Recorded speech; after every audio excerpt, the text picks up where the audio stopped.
নমস্কার, রিডিউন প্রেজেন্টস রবি বৈঠকিতে আপনাদের স্বাগতম।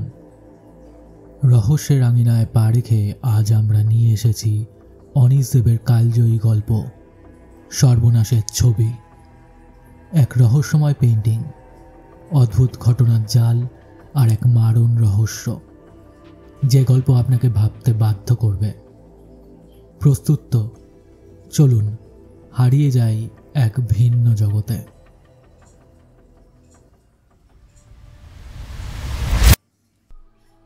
নিজের জীবনটা এখন কি রকম সেটা বোঝাতেই একটা কিন্নর ছবি এঁকেছিল চয়নদীপ, হ্যান্ডমেড পেপারের ওপরে ক্রেয়ন দিয়ে।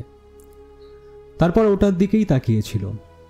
সত্যি, কে চায় এরকম কিন্নর জীবন? ওর ছবি আঁকার নেশা নিয়ে তমসার 24x7 ব্যঙ্গ, বিদ্রূপ আর লাঞ্ছনা ইদানিং একেবারে পিকে গিয়ে পৌঁছেছে। কারণ চয়নদীপের আঁকা ছবি খুচরো পয়সায় বিক্রি হয়। সে পয়সায় সংসারের লেভেল আর প্রেস্টিজ মেনটেন করা অসম্ভব।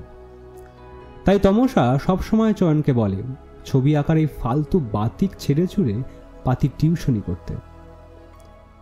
এসব শুনে চয়নদীপের খুব কষ্ট হয়, কিন্তু ও চুপ করে থাকে, কিচ্ছু বলে না।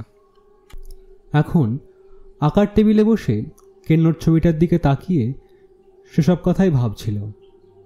আর হঠাৎ ছবিটা যেন নড়ে উঠল। কেনোটা শরীর মুচড়ে কিলবিল করে উঠল। ব্যাপারটা কি? কপাল ভালো যে তমসা এখন বাড়িতে নেই।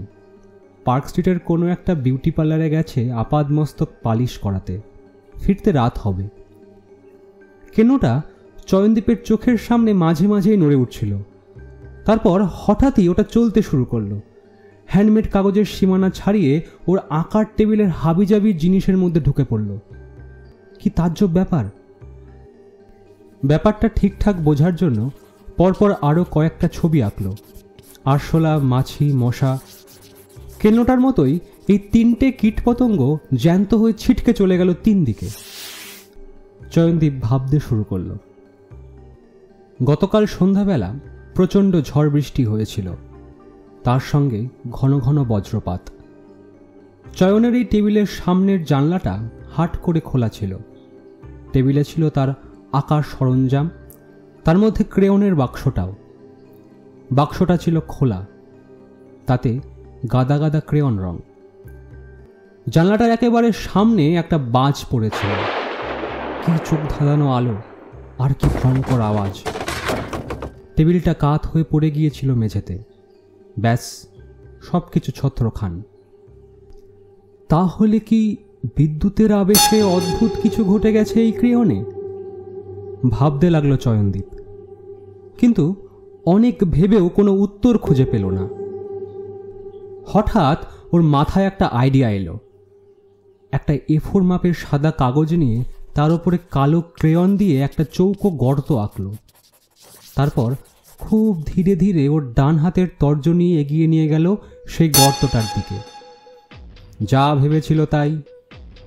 কিন্তু এও কি সম্ভব?